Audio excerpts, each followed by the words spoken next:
It was in Alexandria, which was the cultural Mecca of the Roman Empire, that the first Christian catechetical school began.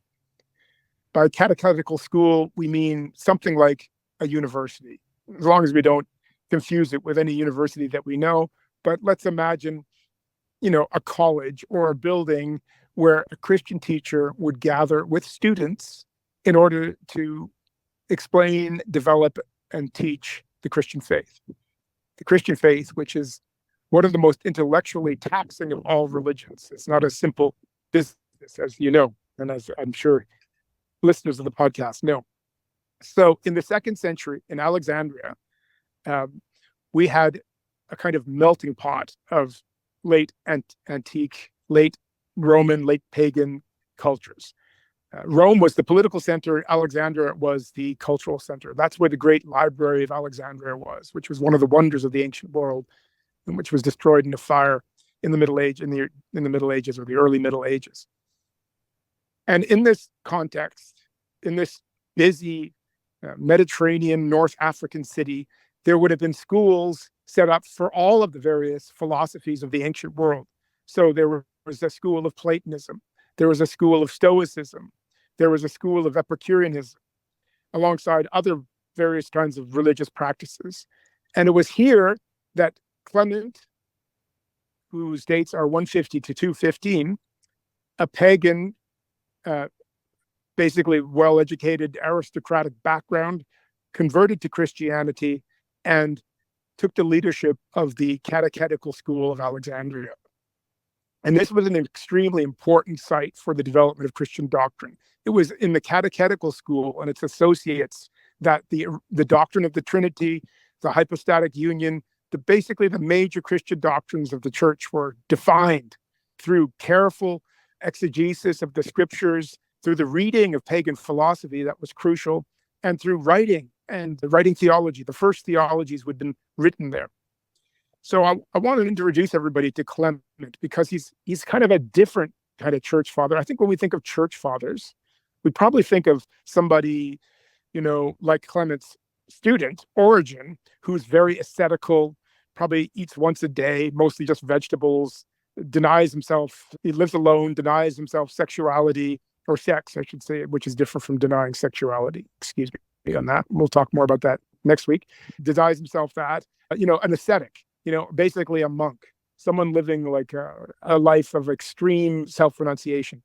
But Clement is not this man. When I think of Clement, I think of someone who's dressed probably in relatively fine robes, who can fit in at table with the elites in Alexandria, who's well-educated, who's a master of rhetoric. His writing is beautiful. One of the main contributions that he made to the Christian church is to write about Christianity in such a way that it stylistically impressed the Roman poets, such that they realized that this was not just a religion for uneducated people and the riffraff and the lowlife, but this was also a religion for culture, for high culture. So he's a man of the world, and yet he's not, for that reason, unchristian or self-indulgent. He has a very strict code of ethics, but his code of ethics includes things like marriage, which he regards as sacred. It includes things like property, which he thinks is not necessarily evil, but it can interfere with our observation of the gospel. It includes things like voluntary poverty, for sure. He thought that a Christian life should probably be somewhat abstemious. Voluntarily poor, I think that's an important distinction. Involuntary poverty is evil. Voluntary poverty is a virtue that only the wealthy can exercise. You have to have at least the possibility of being wealthy, if not being wealthy yourself, in order to practice voluntary poverty, limiting yourself, giving your wealth away. This was the kind of life that Clement advocated for the Christian in Roman urban society, becoming a model for others. And we have to remember that there are other philosophical communities around at the time that are very impressive for the strictness of their following. The Epicureans, for example, had strict code governing how they would associate with each other. They would gather together in gardens in a society of friends. And although they were dedicated to pleasure, they quite cleverly realized that too much indulgence diminishes pleasure, and that a life of pleasure is actually a life of abstinence in a certain way. If you can get pleasure out of a bowl of rice, then you're much less likely to suffer the deprivations of your pleasures if you're addicted to 3 square meals a day, that kind of thing. So there are all these models of how to live a good life in Alexandria, and Clement develops Christianity as the true philosophy. That was his thing. It is the truth of all philosophies, and it is the best possible philosophy because it's been revealed to us by Christ, who he describes as the Logos. We know this term from the Gospel of John, but we have to think about the term Logos, or the word, in the context of ancient Alexandrian culture, where others are talking about the Logos. The Stoics, for example, talked about the Logos. They called the Logos the primordial reason for all things, the kind of wisdom or plan at the heart of the cosmos, which regulates everything, from which everything comes. And so the Stoic wisdom is to practice detachment from your egocentric drives and your egocentric needs, and instead align yourself with the Logos of the universe so that you will have a life of what they called ataraxia, or peace and contentment, basically able to withstand the fortunes or the lack of or the misfortunes of the day. So there was a Logos philosophy in Stoicism. There was a Logos philosophy in Platonism. And Clement, being a reader of the Gospel of John, argues that the Logos of all these other traditions, the Logos of every tradition everywhere in the world, is the Christ. So the Christ then is the revolution of the truth for all people. He's the revelation of the truth of what a human being ought to be. He's the revelation of the secret hidden throughout the ages, the secret, the plan that God has for creation. So he is the truth itself. And Clement's strategy is not to take the truth of Christ and beat people over the head with it, punishing them for their mistakes and their stupid religions. Rather, much more subtly and much more effectively, given the culture in which he worked, he takes the truth of the Logos of Christ as an opportunity to acknowledge all of the truths that are abounding all around him. Now, he doesn't accept everything. There's all kinds of pagan practices, which he calls demonic. But he sees in, let's say, the highest culture of his time, the highest expressions of the culture of his time, for example, in Platonism or in Stoicism, he sees something which is of Christ, even though it doesn't necessarily know who the Christ is. Because the Logos revealed in Christ is the Logos from the beginning of all time. So it's strewn throughout the universe, and it's also in the heart of human beings. It expresses itself wherever people are following, you could say, their innate religiosity, or their conscience, their innate sense of justice. The point is that Clement gives us a kind of guide for how to deal with the plurality of truths in the secular age. Well, it might be a digression, but I just want to ask you shortly around Logos. When you speak about the Logos in this way, it makes me connect to Taoism and the Tao. And again, it's not what we're going to talk about today, but do you have anything to say? I think it's a great point. I mean, it's the obvious Asian analogy. There's another one. There's the Tao in ancient Chinese culture, which is the way of nature. And then there's the Dharma, both in Hinduism and Buddhism. And in these Asian contexts, we have an analogous idea, certainly to the Logos as it's developed in Stoicism and in Neoplatonism. And that's not an accident, because we know that there is communication between these ancient cultures. So we know, for example, that the Indus Valley civilization, from which Hinduism stems, was in communication with the Middle East. So I would say that without even having to go into collective unconscious, we could say that the logos philosophy is more or less found throughout the ancient world. And of course, Clement doesn't know anything about Taoism, and nor could he, although it was a thriving and even an old philosophy at the time that he was alive. But had he known, he would certainly have had the same approach to Taoism that he took to Stoicism and Platonism. Namely, he would have seen here a kind of expression of the truth of Christ outside of Christianity or prior to Christianity, and looked at it as something that enriches the something that benefits. Of course, there's a lot of intellectual work required to distinguish things that are incompatible, but there's still quite a bit that's left. For example, with Taoism, the idea that the logos is the Tao, which is the way of nature, I find extremely compelling. That's very close to the idea of Christ nature that we talked about in the first season. Yeah. Christians are far too cosmic in their understanding of who the Christ is.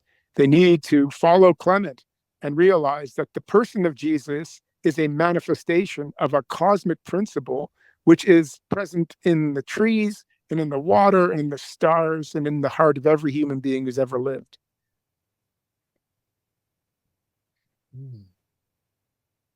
Yeah, so that's Clement. With regard to his politics, I think he's a perfect example of reform, not revolt. Now, he was also someone who suffered persecution. He had to flee Alexandria at a certain point under one of the persecutions. So Clement, he certainly understood that the state could become absolutized and become a threat to the Christian community, and in those instances, there needs to be acts of resistance and perhaps even proportionately self-interested flight. But otherwise, and I think we said this before, we should recognize that these persecutions were quite sporadic. They would happen, maybe once a generation. And in the interim, in the between time, there would be lots of peace. There would be plenty of time for Christians to to practice the way and to develop their thinking free of persecution, just getting along fine with everyone else. And I think that if we misunderstand this point, if we misunderstand the degree to which ancient Roman Christianity was fully integrated into Roman society during peacetime, when Roman politics was kept in check, so to speak, we will not understand how it could become the religion of the empire in the 4th century. The jump is too big. How could it happen? How could this ragtag group of followers of the apostles, develop a philosophy and a religion that became so widespread in 300 years that it could become the religion of the whole empire?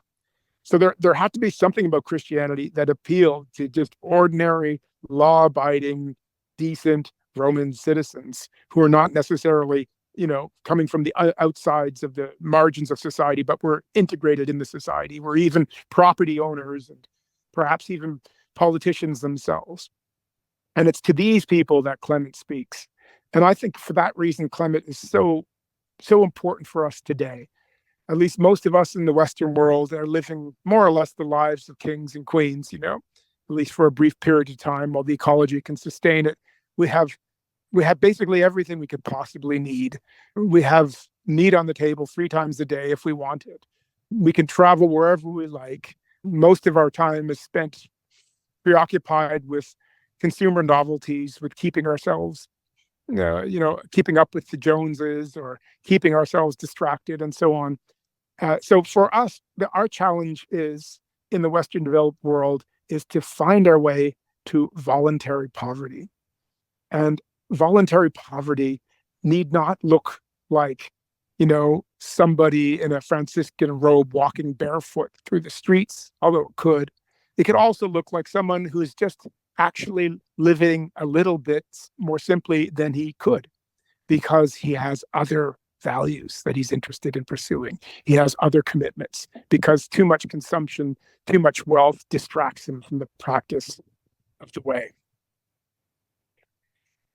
Now, Clement is a contemporary of Irenaeus. And so we're talking about maybe 100 years after, 150 years after the resurrection.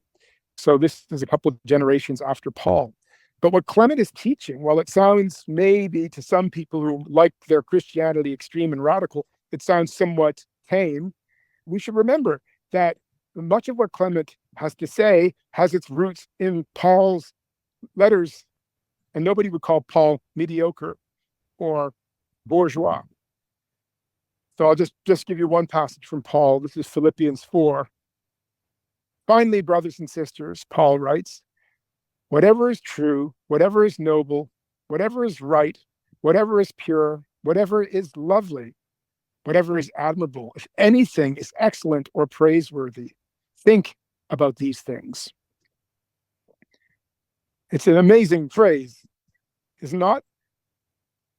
Paul's not saying think about the gospel all day long and fast and wear ash or wear sackcloth, and flagellate yourself. He's saying rather look around in your society, and wherever you find something good, something just, something beautiful occurring, and particularly in human culture, also of course in the natural world, but somehow it's easier to love the natural world than it is to love the human world. So wherever you see humanity amazingly producing something beautiful, something good, something worthy of affirmation. Think of the arts, think of music, think of the great works of architecture, think of the great works of poetry.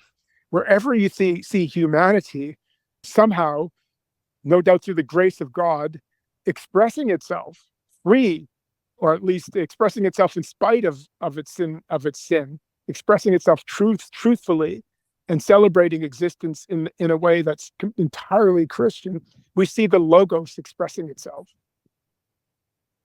So this broad affirmation of culture, I think, is something that we haven't really talked much about in the podcast.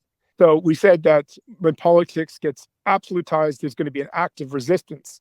But the active resistance is not aiming at producing a new political regime that would be, let's say the politics of the kingdom of God come on earth.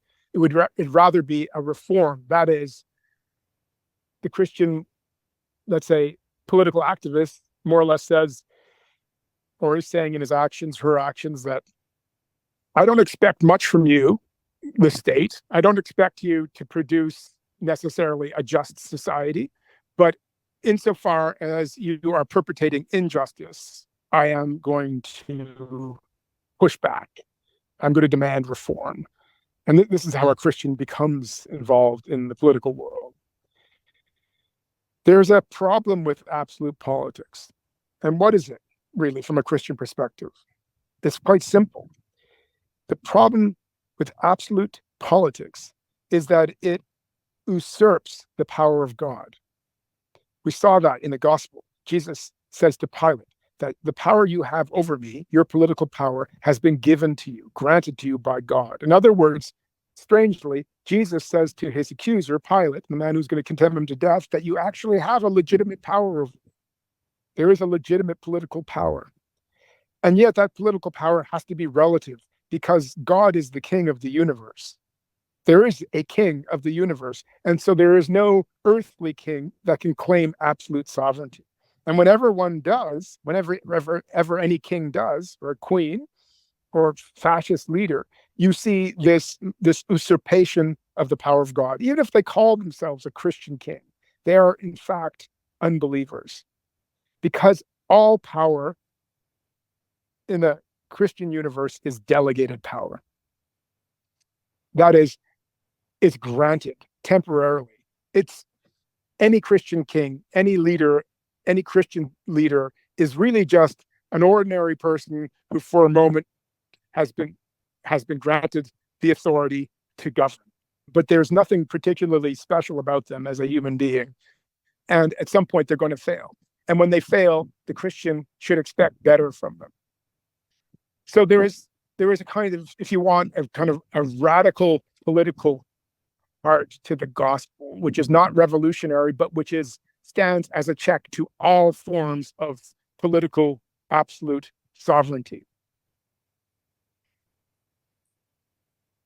So there's a non-identity with the divine authority. They are always a stand-in. And of course, wherever a human being is given power, there's going to be a tendency to absolutize it. Power corrupts. Absolute power corrupts absolutely, as they say.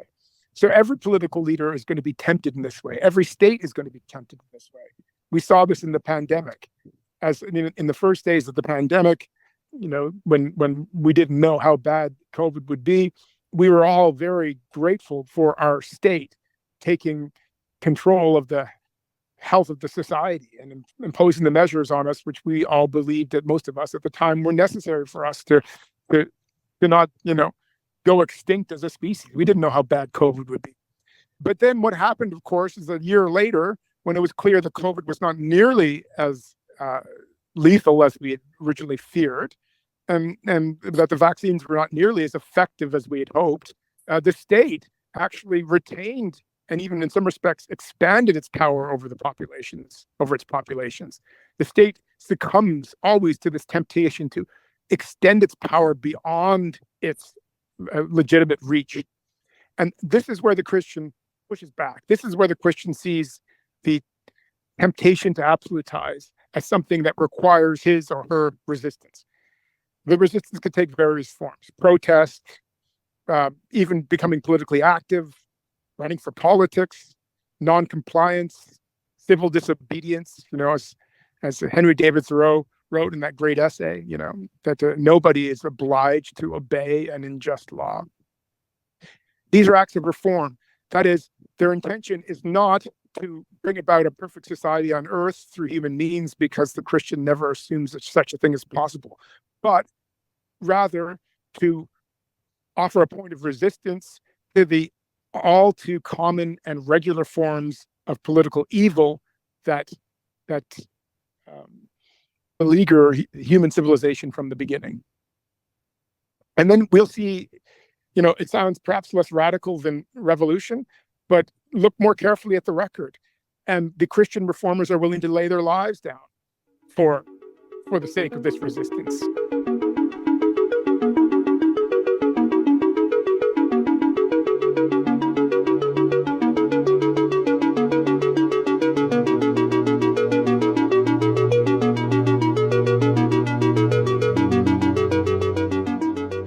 Think of Dietrich Bonhoeffer, the German Protestant theologian, who could have spent the Second World War, and most of the 20th century safely ensconced in a nice, elite American college.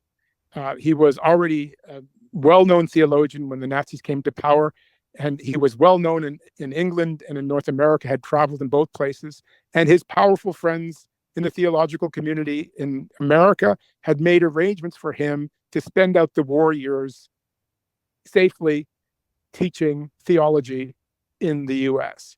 And instead, he went back to Germany because he wanted to be with his suffering people. And he fully knew that this was a decision that could lead to his death, which it in fact did. So the days before the war ended, Dietrich Bonhoeffer was hung from a piano wire in a prison outside of Berlin. Brilliant young man who would have produced an immense body of theological work had he been allowed to live beyond his middle age. But instead, he offered his life.